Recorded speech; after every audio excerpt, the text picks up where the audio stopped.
咳多久了？反复就是从那一次，不是什么时候，应该是4月份，不是那个咳嗽，然后发烧，然后都雾化搞了一次，然后后面就什么白细胞过高，然后又打针，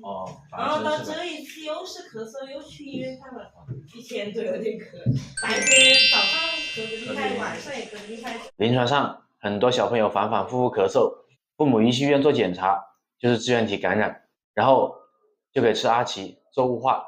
咳嗽反反复复，老是不好，难以断根，甚至越来越严重，损伤了小朋友的身体。其实在中医看来，支原体感染大部分是体虚咳嗽，然后大部分是晚上跟早上咳，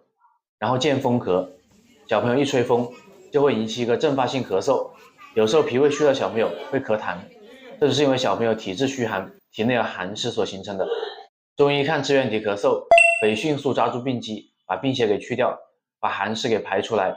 我建议采用中医的方法去治疗，中药是纯绿色疗法，对小朋友身体没什么损伤。如果小朋友吃不下中药，也可以使用穴位贴敷治疗。中药穴位贴可以快速止咳，通过皮肤吸收药物的4气5味，孩子咳嗽止住后，就给小朋友用中药膏方调脾胃，这样子支原体咳嗽才能断根。小朋友如果得了支原体，家长可以优先考虑中医治疗，对于雾化、阿奇这类一定要慎重，不然小孩子咳嗽就难以断根，